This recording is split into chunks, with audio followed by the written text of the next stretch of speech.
As you're no doubt aware, we'll be spending a couple of different presentations here talking about the different characteristics of kids who are in different stages of Piaget's theory of cognitive development.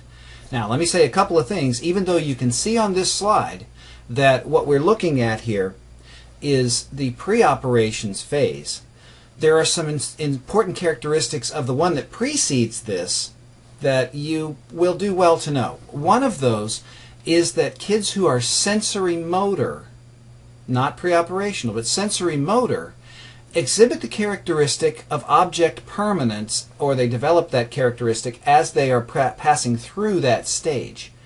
What you don't see in pre-operational kids is a lack of object permanence. So there's a big difference there. And as we start looking at the characteristics of pre-operational students or children, one of the things that we see is that they are more symbolic in their thought than sensory motor kids.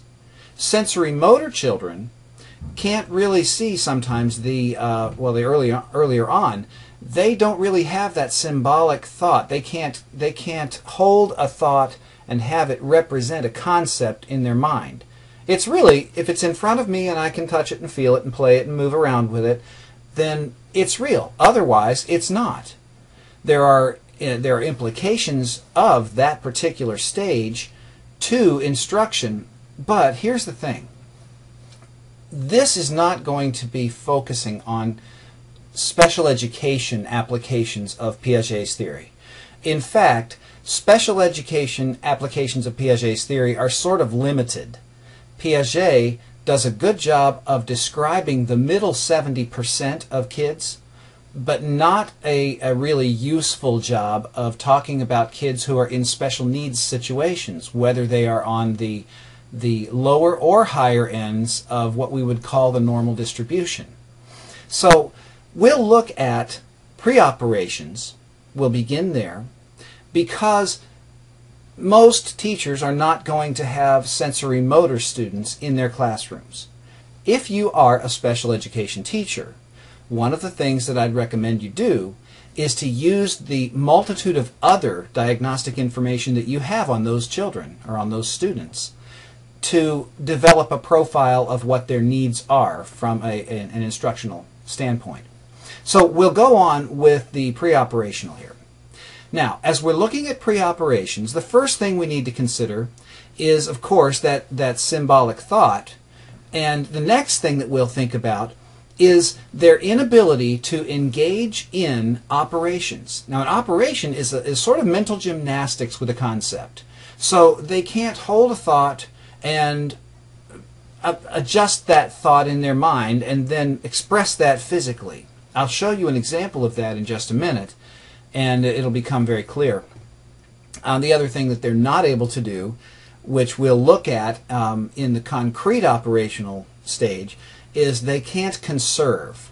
That'll become clear, so I'm not going to define that now. The third, and probably the most pronounced characteristic of pre-operational kids, is on the bottom left box that you're seeing here, and that is egocentricity. These kids see things from their own perspective only.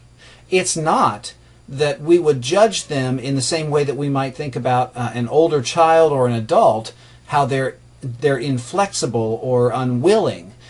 The difference is pre-operational kids are unable to see something from somebody else's perspective. We'll see an example of that in just a minute also. And of course, if they can't do that, and they can't manipulate concepts in their minds, then obviously they're not going to be able to be logical thinkers either. So, here's where we are. The hallmark characteristics, perceptually dominated. This is the first big one. And the idea here is that this is what they see. They are egocentric. What I see is what's real. Anything aside from that is not real. And if you're my teacher and you tell me that something is a certain way, and it's not the way I see it, or if I don't believe that you have credibility at all, which there are lots of reasons, things that we just sort of stumble into as teachers on a daily basis with younger children, and we we lessen our own credibility in their eyes. But if they are perceptually dominated, then it doesn't matter what I think or what you think, it's what they think. And that's it. That is reality. The second thing is this inability to mentally reverse actions, and here's what I'm talking about. What we have is, we have a triangle of discs that is pointing up. And what I would say to the child is, okay, I want you to remember what this is, what this looks like. I'm just going to move a couple of things, and then I'm going to ask you to put them back. So I move the first one, then I move the second one, then I move a third one. And what I do now is to ask that child to put back all of those things into the place that they're supposed to be. So, a preoperational child is not going to be able to do that. That's because they can't mentally reverse things. They have that reversibility issue. The other thing is, in the Three Mountains task, this is a very common test that we use with children to discover whether or not they can see things from somebody else's perspective.